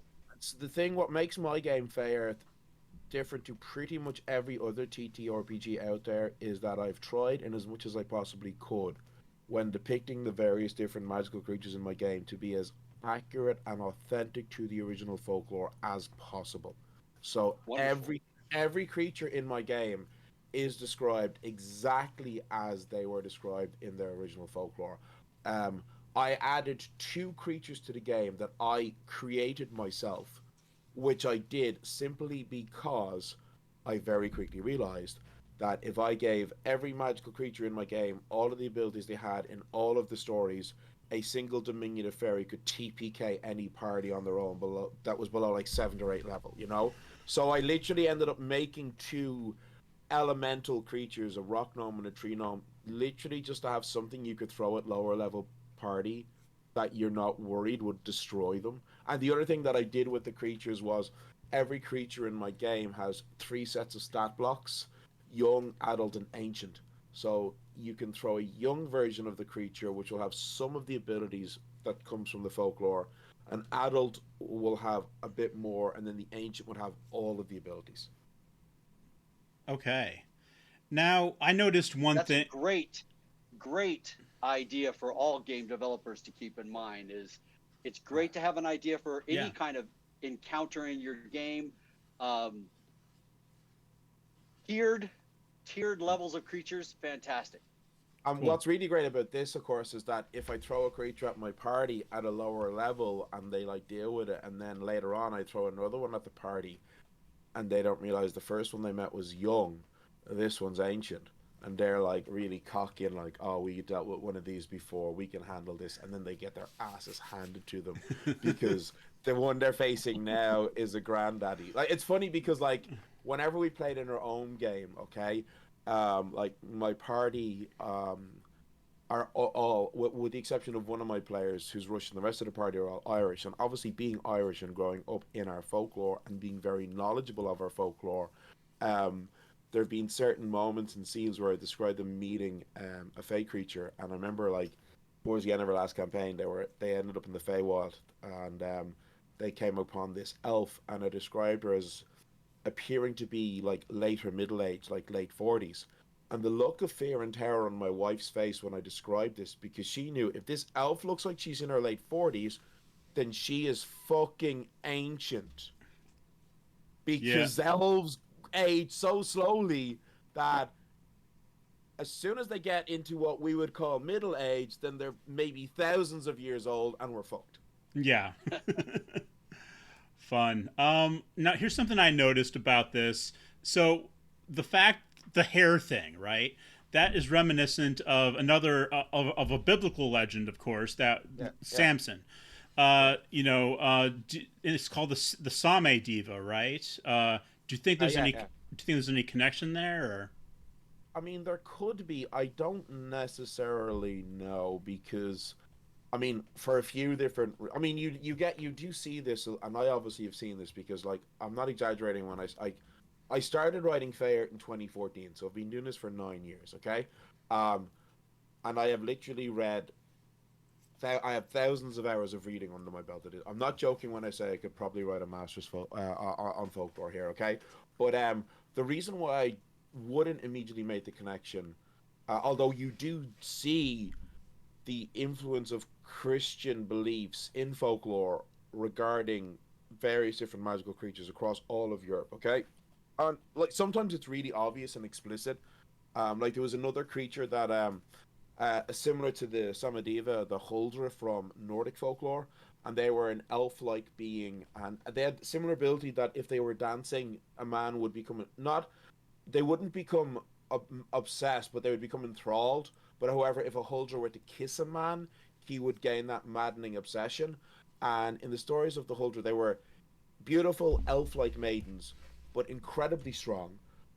In the stories, it says that a Huldra could straighten a horseshoe with her bare hands. That's how strong they were. Okay, Mm. but you could instantly recognize them because they had a cow's tail that would peek out from the skirts, from the folds of their skirts. Now, in stories, there are some stories where a Huldra would fall in love with a human man and would get married. And when they would get married in the Christian church, their tail would fall off and they would turn into a human with a human soul. Okay? So we're clearly seeing here the influence and corruption of Christian beliefs on this very old story. The reason why I don't think there's the connection with Samson and the story of the hair is because um in some of the stories, not all, but in some of the stories, it's implied that if and when the Samadiva's hair grows back, she regains her strength. Mm. Which is whereas with Samson, he lost his strength until like God gives it back to him before he dies and pulls the palace down on him, you know. Right. But then the other reason being very simply because she's a female creature, um, and ancient culture was so horribly misogynistic. I don't think there would have been this. I think it's literally just these very similar story developing independently into disparate cultures. Okay. I want to talk about something really briefly, and you can edit this out later if you think I'm going too far out of this. Okay. But So go ahead. are you guys all the research you've done? That's fantastic. That's wonderful. Do you understand where because multiple cultures have the same thing, where this idea of phenomenally strong, beautiful women comes from? Do you know what that's rooted in? Male insecurity, I assume. It's actually rooted in the orgasm. Okay. That makes Okay. sense. It's rooted in the fact that because men don't get told as young men what to expect on their wedding night, and their first experience with a woman is this woman literally nearly crushed my bones in my chest or nearly threw me across the room because of this female power. This is the real thing, and this is how the stories. There's a wonderful book called Fairy Tale is Myth and Myth is Fairy Tale, and I believe it's by Gabelfarb. I'm not sure about the author's name on that, but it's a really wonderful book that explores misogyny and fairy tale and myth and female power and talks about that extensively. It's a very interesting concept. That it's another one of those things that almost every single culture has a female character. What they typically refer to it as the maiden, wife, crone Yeah. series, the progression, and when they're maidens, they're incredibly beautiful, but their strength is unbelievable. Don't get on their bad side. I just, you really probably should just edit that out. No, it's I okay. mean, no, but well, if we go back to the original Mammy of all demons, Lilith, I mean, what most people don't realize is the reason why Lilith was kicked out of Eden and divorced was because she refused to be on bottom. She insisted when they had sex, she'd be on top. And in, you know, ancient Hebrew culture, the passive act in sex was considered extremely demeaning, and only the man could be active in the act of sex. Exactly. Like Yeah. it's where we get into the whole things about like homosexuality and like sins of having sex. It was like the whole like thing of like men can't have sex with men. It was like no. The person who's committing the sin is the passive agent in the action, the bottom, if you will. Okay. And because Lilith was saying, I'm not gonna be a bottom bitch, she gets fucked out of Eden. That was literally why she was driven out of Eden. I don't want to cut any of this, by the way. I think it's perfectly fine for me. And also, I'm kind of lazy about editing this show anyway. So yeah. Thanks for letting me take that route. Gotcha. Yeah, maybe I'll pass this along to the Slovenly Trolls podcast. Maybe they can do something with it. Oh, please.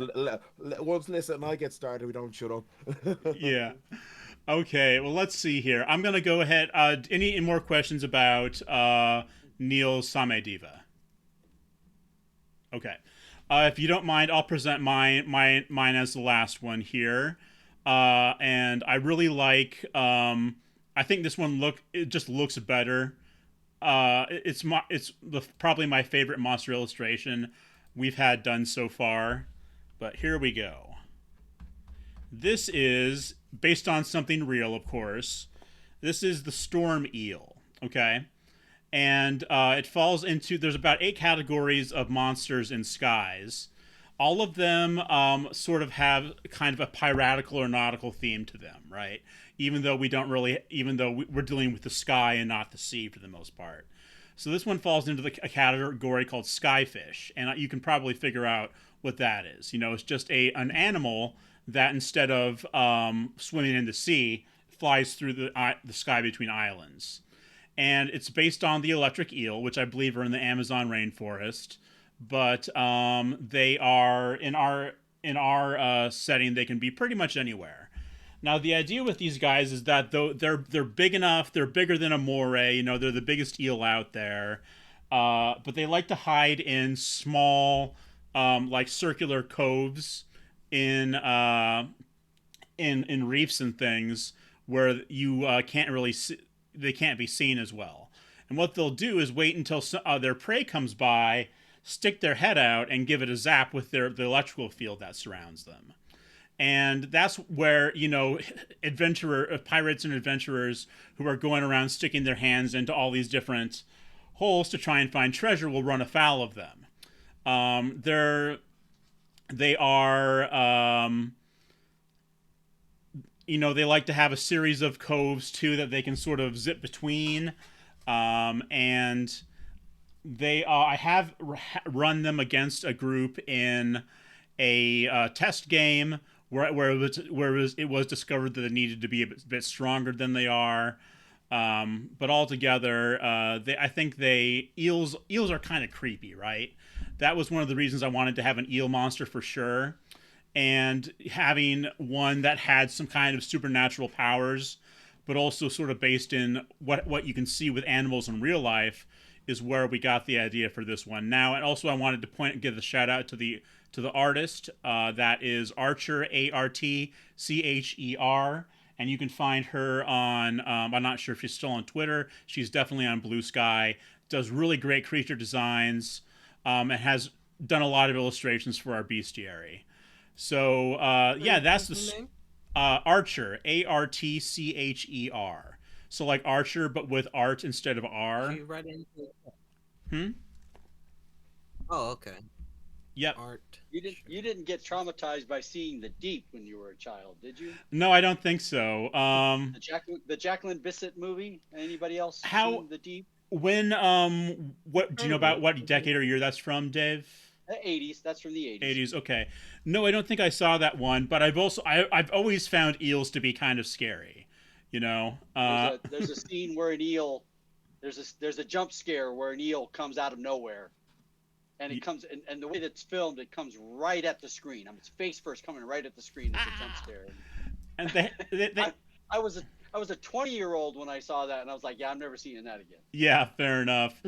Now they have the eels have kind of like these beady staring eyes too, So that must have made it even worse. That's correct, by the way, Vetur. That's how you spell her name. Now I'm familiar with some of your other work on Skies. So are there villains in Skies that would put these to use? Yeah, certainly. You could. There are certain like skyfish that can like psionically control other skyfish, and they use them for hunting and so forth. So there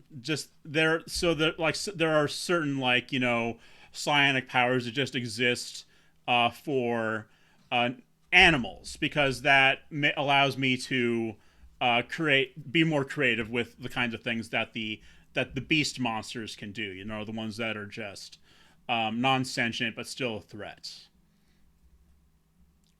I have a question. Yeah. So obviously moray eels or electric eels, they take place in the Amazon. I'm not sure where morays are. Does it also? Oh, sorry. No, Moras are in the ocean, and my bad. Yeah. But what was the question again? Sorry. This electric. Sorry if my internet is bad. Electric eels are in the Amazon. So does this have a sort of? Does this come from or live in an Amazon-esque area? Or? It'll be kind of where just in the skies between islands. So not particularly Amazon-esque. The two settings that we try and evoke in So in skies, the two settings that we try and evoke are like the early 1700s, which would have been the golden age of piracy in Europe and in the Caribbean. So a lot of our settings are going to be very similar to those two places. And I've included things that I know are not endemic to those regions, like gorillas and capybaras, but I mostly put them there just because I like them. So I'm hoping that I'll get to write the Southeast Asian pirate expansion book. yeah, it could be. Guys. We can have get some tale-teller legends based on Madame She, the pirate queen, who's one of my favorite historical pirates. How big are these creatures? They would be considered large size, so they can take up a 2x2 creature. So that would be probably, I want to say, 14 feet long, but they can kind of squish themselves into smaller spaces. Yeah, so they're pretty big. Yeah. Oh, Okay, so yeah, go ahead, Jeph, if you had a question. Oh, I was just gonna say, I really enjoy the idea of the sky eels.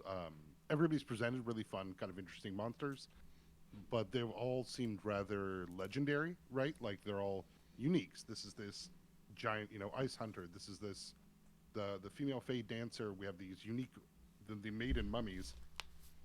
But this is a natural creature, right? In an ecology where you would have supposedly a storm eel that both eats other things that aren't the players, Yeah. is eaten by other things that are bigger that may not care about the players, right? Like Exactly. when you see those ecologies, it's very fun to see monsters that functionally can exist on their own. Right? Yeah. They don't have to be a monster, but it's always interesting to see monsters that aren't, Kevlar the Destroyer or the famed blah blah blah. It's what's the monster in your world? Well, I have ants, and all of these ants shoot a small fire ray that only cooks dandelions. And you're like, that's crazy. I need to know more about these ants. And that's what I see when I see the storm eel. Is like, so it hides in little coves. Does it hunt in like small clouds? Do we get fun bioluminescent light shows when the electricity goes off, like in a cloud? Ooh, that's a good idea. Actually, maybe I can make it so they do. They may go if they. Let's say, how about this? If they. And maybe I'll even incorporate this because I need to redo their stat block. If they're having trouble finding prey, they could use their field and like create a storm cloud that they can hide in, and sort of go out, look into the sky searching for prey until they find something, and then they can retreat to their hidey hole again. Or even have storm clouds that look like normal storm clouds, but are the annual spawning migration of the eels. There we go. Players better not sail into that storm cloud. Nope, the eels are going to be horny and angry. Oh man, that's like that pictures of the storms you get off of Chile, South America. Mm-hmm. That one like area that just always gets storms. That'd be a great world building location, right? Like, oh, it's the annual storm eel breeding season. Everybody just stops fishing for a month while the eels bone. Yeah.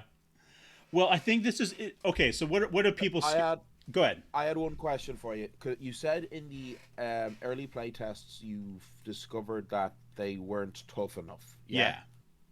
What about it led you to come to that conclusion? Well, the fact that they were killed pretty quickly without really getting to, without getting to do their stuff. My follow-up question: you then obviously altered the stat block to make them tougher. What changes did you make? One thing I'm gonna do, and I haven't actually gotten to that yet. One thing I'm gonna do is make it so that their electric field increases their defense. Like because they're like electrically charged, metal projectiles can like sort of veer off from them. Things along those lines. A little deeper HP pool, I think, is going to be necessary too.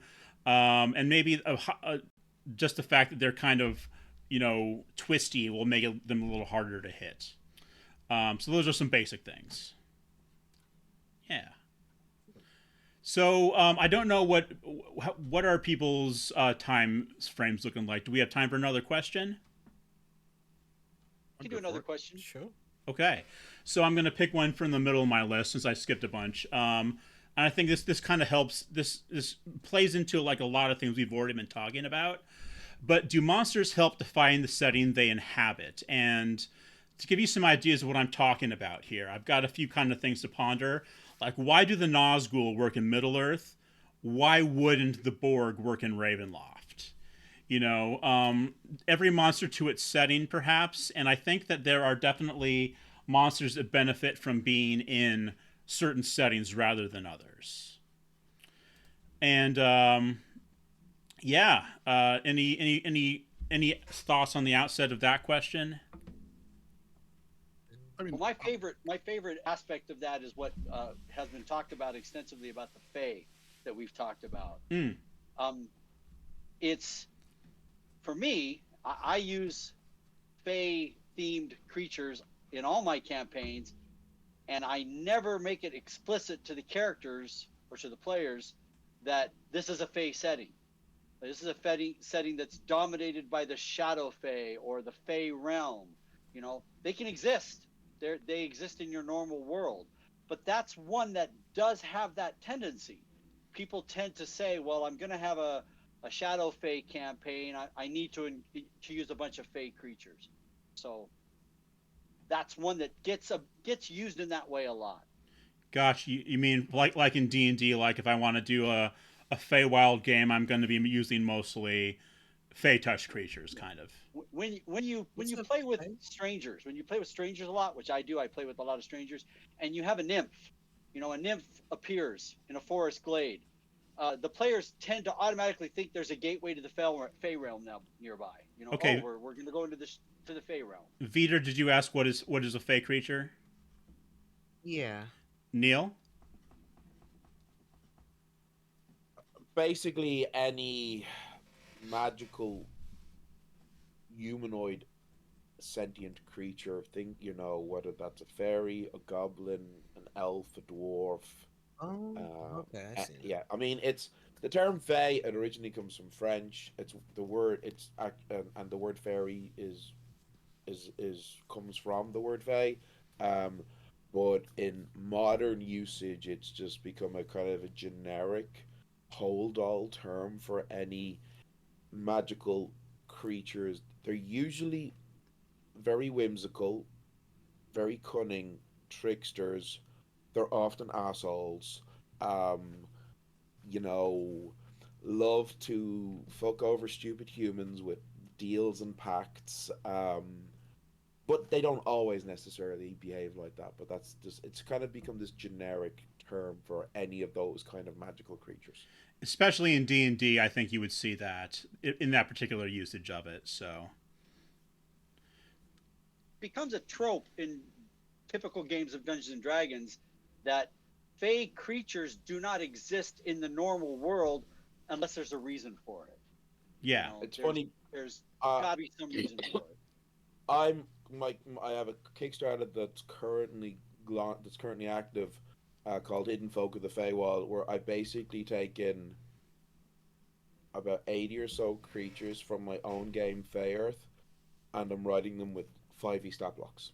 Yep. So you can use them in your 5e game. And it's, I mean, obviously Fey are my thing. I made a TTRPG specifically about the Fey, but when I look at official stat blocks for creatures for 5e, there's actually very few actual genuine proper Fey creatures in the actual game. There's only a handful. I'd say there's less than a dozen actual Fey creatures in the system, despite the fact that people constantly are obsessed with going on adventures in the Feywild. And I was like, where are all of the... Like, I don't even think there's an official stat block for a fairy. I think there might be one for a pixie, but Yeah, I And think like you did, I not I didn't start gaming quite as early as yourself, David, but I did start with second ed. And in second ed, I do remember there being stat blocks for fairies and leprechauns and stuff, which are not in 5e. It's why I decided, hey, I'll do this Kickstarter because people are constantly saying they love Fey and their D&D games. I was like, well, here's 80 creatures coming directly from fucking European folklore. I took out the names of the countries they came from in the descriptions, but it's still the exact same. I'm trying to look up a research I have. There was a major Kickstarter done last year by another huge fan of the Fey realm who did two Kickstarter books of 5e stats for Fey creatures. Trying to find that fellows. I participated in the Kwood Publishing. Are you familiar with them? that was a no. I think. Okay, Kwood No. Publishing they published Monsters of the Feyland 1 and Monsters of the Feyland 2. And they're excellent resource books because they do a very similar thing to what you're talking about. They present these creatures from a very open world perspective. This is how they can be used in any game. Then they give stat blocks for both 5e and Pathfinder. So Nice. Yeah. I thought it was a great product to come out. But I want to mention science fiction creatures too, because you mentioned the Borg. One of my campaigns from the early 2000s that I ran on the Pathfinder forums was and it was a first edition Pathfinder campaign, used a type of monster called the Mechronecodons. Okay. And the Mechronecodons were machine undead creatures. And they came from not another realm so much, but from another universe, which the players eventually discovered was part of their universe, just from outer space. Okay. The concept of a creature coming from outer space didn't occur to them because they were, we're doing this Pathfinder medieval setting, and I had these Necromechadons that I combined very much Borg-like mechanical qualities, damage reduction, repair abilities, hard structures, with being undead creatures. Of course, I've probably used undead themed monsters more than any other type of creature on all the campaigns I read, which I generally don't like to talk about how long I've played role-playing games because nobody wants to hear that. Nobody wants to hear that I've been playing D&D for 49 years. Well, we want to hear it. That's one of the reasons why we have you on today, just because we like you. I've also played Traveler, and I've done terrible things in Traveler games by introducing fantasy monsters in my Traveler game. So yeah, I tend to see that the opportunity in our table games to just mash anything we want together is one of the elements that makes them so enjoyable to us. And you should never limit yourself to saying, well, von Zorovich from Ravenloft can't exist in a modern die 20 spy thriller, right? Gotcha. He belongs there. Wouldn't you say that purposeful mishmash is kind of, it's fun because you're playing against expectations? Exactly. In fact, the longer you play tabletop role-playing games, especially if you play with a group of friends and you really have a great relationship, the more you are always coming up ways to trip people up. You weren't thinking this. You didn't see this coming. I'm going to do this, It's what really keeps us coming back to the tables. What's the dungeon master going to come up with this time? I think, going back to your original question, I think it all comes down to vibes, okay? So the Borg don't work in a Ravenloft campaign because the vibes are completely wrong. And I played Strahd. I have opinions on it, but nonetheless, we won't go there tonight. While you could never have the Borg in a Ravenloft campaign, you could totally. I think there'd be nothing wrong with throwing a xenomorph in. Okay. Because it's vibes. Because Strahd, Curse of Strahd is supposed to be a gothic horror TTRPG, and the xenomorph, even though it's a sci-fi movie, it's not. It's a horror movie that just happens to be in the future, So it's similar vibes, And I think it all comes down to vibes. Like, you can be mishmashing all the stuff you want, as long as the vibes match, and that's where I think, because ultimately the whole point of playing a tabletop role playing game is we're telling a story together. Like, that is what we're doing. We are all around a table, physically or digitally, telling a story. And if you're throwing random shit in that doesn't match with the vibes of your narrative, it doesn't matter what they are, it doesn't really matter what they look like or what their stat block is, or and I think that's where it comes down to, like, if you want to take something from another world, another idea, another media to bring it in, it's like, yeah, if it fits the vibe, then I yeah, just got an go idea ahead. for my next campaign. My next campaign is going to be based on the movie Wizards. Okay, okay. When was that? Oh, that, yeah, Wizards, the animated movie. Yeah, The animated movie from the 1970s. I'm going to yeah. have modern weapons and really psychotic Fey. Okay, okay. Jeph, did you have anything you wanted to say there? Yeah, I mean, monsters absolutely define the setting that they incorporate into, right? Because you can tell when you watch a movie and the monsters don't fit, Yes. because it ruins everything a little bit. Like, one of the ones I usually go to is like Kong Island, right? Donkey Kong's on this island, or King Kong's on this island, and he walks into a lake, and then octopus the size of him comes out of the lake to fight him, and you're kind of left in this weird spot of like, but that giant monkey was only knee high in that water. Where's this building-sized octopus hiding that also comes out and should displace X amount of water? Why do the underground creatures here have eyes on the side of their head, not the front?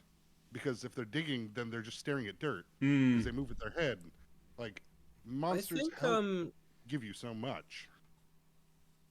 to defend the film for a bit, and I guess in general, I Mhm. think having little theme amongst them and sort of just being a hodgepodge of different ideas, it can work, I guess, in a way.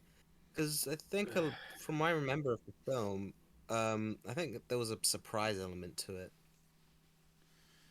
I've The not Because seen them. My opinions on King Kong have always go back to the whole King Kong versus Godzilla, where everybody ignores the fact that King Kong climbed skyscrapers, Godzilla knocked them over. yeah, the So, like, when people Well, say who win in a fight, King Kong wouldn't even come up to Godzilla's knee. sure. Like, yeah. that's why they gave him an axe. He grabbed the conductors from the overhead power lines and grew. That explains it. But Now, it's the same. It's the n- same problem you run into of, if you have a setting with fast zombies versus slow zombies and you don't explain it, right? Um, your monsters define how the world reacts and how the mm, player should react. yeah, If there's like in the not that I've played it, my only knowledge of this universe is the TV series with Pedro Pascal and what's their name from Game of Thrones. Um, but in The Last of Us, the fact that there are different types of zombies, Mhm. but it's explained based on how the fungus has physically affected different hosts. So there is an internal consistency to why you get different zombies in this world, and they hmm, all narratively work together in the way it just doesn't work if you're facing slow zombies and all of a sudden there's a rage zombie. That doesn't work, at all. Whereas in The Last of Us, they're like, no, because the source of the epidemic was this fungal infection, and as the fungus develops in the host body, it causes these additional changes. And it's like, okay, there we go. You don't even need to over science it. yeah. Now, just to step back, Vetur, one thing I'll say about Skull Island, I kind of liked it, and I think I mostly liked it because of Samuel L. Jackson, right? I think he played a really good villain in that.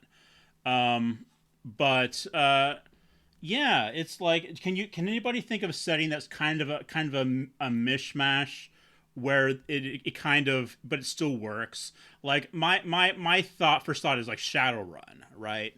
It's got the fantasy elements mixed with the sci-fi elements, and or the cyberpunk elements, and it still seemed, and it's one of the most popular TTRPGs out there, whether you like it or not. You know, Evil Dead 3.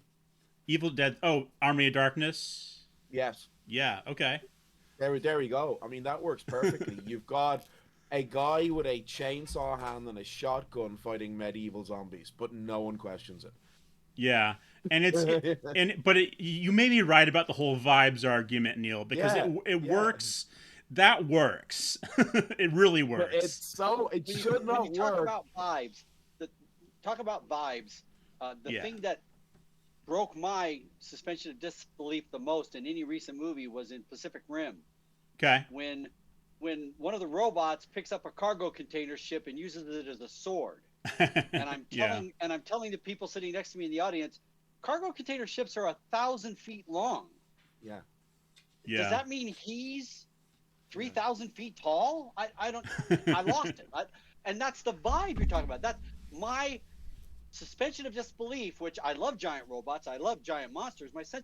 I lost my suspension of disbelief. Like, they didn't even care. They didn't even try anymore to say, well, you can't pick up 1,000-foot long ship and assume that it's 1/3 the length of your robot, right? So vibes, you're absolutely right. Vibes does everything.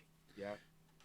Yeah. So like, was that Pacific Rim? That was Pacific Rim 1, right? Not. That was the first one. Right. Yeah, the first one. I think I kind of remember that one. Yeah. Cabin in the Woods does a great job. Oh, sorry, Vetur. Go for it. I was going to say, what about if it makes sense in terms of how it's explained and its place, but the vibe doesn't work? So it's like, yeah, it guess it makes sense, but it just doesn't feel right. What do you have an example of that, or? Oh crap! I know that there's an example, but it just. So you saying that, Vetur? My example that comes instantly to mind is the remake of Day of the Dead, the one where they're in the mall. Yeah, with Ving Rhames. Yeah, and it's like, okay, we have fast zombies, whatever. That's what we're doing now. But they go down in the basement, and there is a zombie that I guess had its legs bit off, and when it was up on top of the piping in the garage, but it jumps on the guy's back, and it kind of breaks everything of like, wait, are you saying that overweight, half-eaten zombie brachiated across the pipes silently in this garage to sneak attack this person? And even though we have fast zombies, we have rage zombies, it's all there. It just makes you go like, this is bizarre. This guy just went across the monkey bars on a playground with supernatural speed to attack this dude. I'm out. This is silly. All right, it's a goofy zombie movie now.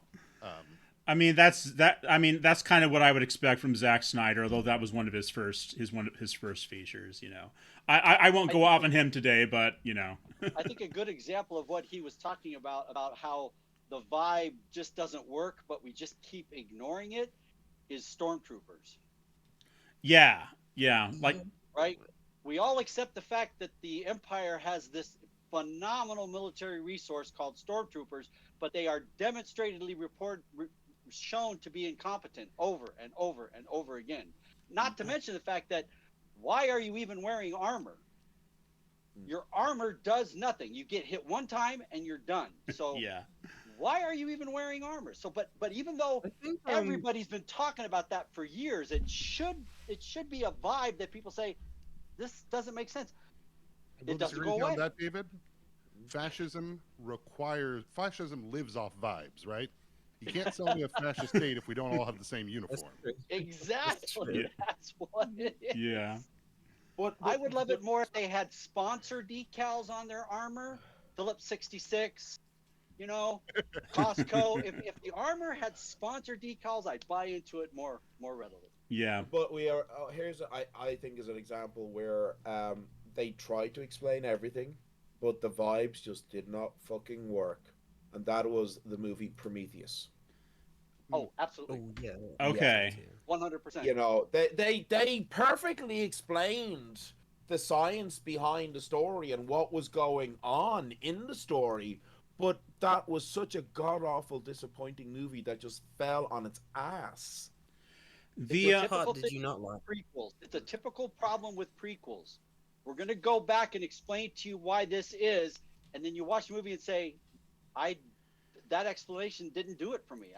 the movie stood alone. I didn't need this prequel at all. You know, that's one of the And reasons why the first two Aliens movies work so well, because you don't have all the tons of exposition. You know. No.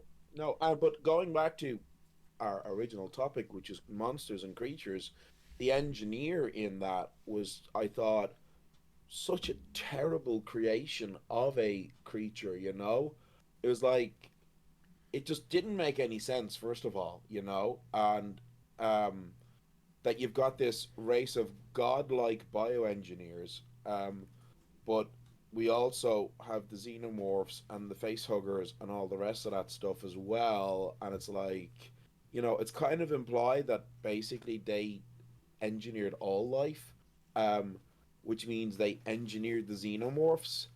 And it's like, well, like, why were you doing this? It's like it just it just felt so flat, and then at the same time they're presented as these deific beings, all powerful beings, but they're actually pretty easy to beat. Yeah. Oh, Vetur, did he say he had to go? No, we wrote down 1 sec. It looks like I had to restart Oh, something. yeah. Okay, there he is. But it looks like my clock's run out. I've seen that I have a family commitment coming up pretty soon here. So Okay, I think it's probably time we wrapped up then. Let's. thank you everyone. I really enjoyed this. Yeah. Do you want Thank do you you, so much, bro. before you I've go, never Dave? done this before. Do you want to Yes. just sign off with your socials and how people can find you? No. Okay. I'm on Blue Sky. You can find me under DH Austin on Blue Sky, but I'm I have a whopping 300 followers on Blue Sky, so I'm a big voice there.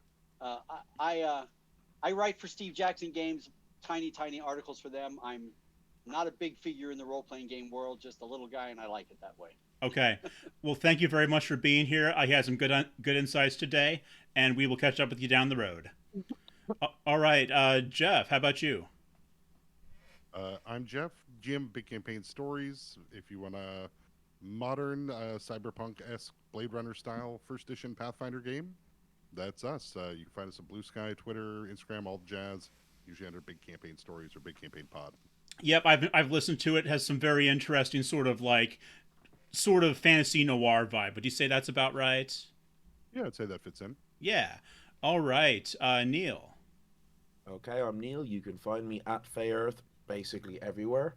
I'm the creator of Fey Earth. I'm also on Itch.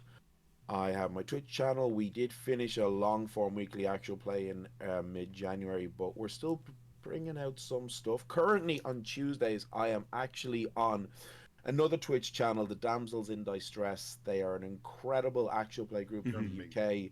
And I had the privilege of flying over to Winchester, and over 3 days we recorded 4 months of content of a mini campaign of Fey Earth, and all the VODs are on YouTube, and there's about 4 weeks of content left there, and that's great. I've got some other projects coming out in the next couple of months, some other mini series. I currently have a Kickstarter, Hidden Folk of the Feywild, published through my company Brambleheart Games. If you want to back that, great. Honestly, it's not looking great, but don't worry. Keep an eye out, because even if the Kickstarter failed, I will still be releasing the content digitally. My Kickstarter was literally to raise funds to do a physical print run. The book is still coming out. I will be releasing small digital packs of Fae, and then the entire book as well. So if you're like, oh, I just want some forest Fae or some river Fae or some like creepy evil Fae, I'll have these like PDF packs for like €10, but then the entire book will be 20. So best thing to do, follow me on Blue Sky. That's where you'll find all of the stuff that I'm doing. Cool. And yep, definitely worth a follow, folks. And Vetur, how about you? Do you have some socials you'd like to promote? I have a DeviantArt and an Instagram where I post my artwork sometimes. So if you want to look for that, I do have a Blue Sky, but I keep forgetting to post art on that. Gotcha. But So I don't know. just Have you? type in Vetur and then- Cool. And also, you are a poster of rabbits too, if I recall. Oh yeah, sometimes I keep forgetting that, but I sometimes I post my rabbit, but sometimes I don't. Okay. Well, thank you all for being on today. I had a really great time discussing monsters with you all. My name is Syzer. You can find us mostly on Blue Sky at Skies of Fortune. We're still working on Skies. It's gonna be a little while still, but it'll be out eventually. So just hang in there with us. Okay, folks. Thank you again for turning in to Round the Table, and we will see you on the next one. Bye. Bye. Bye. All right. Let me turn off.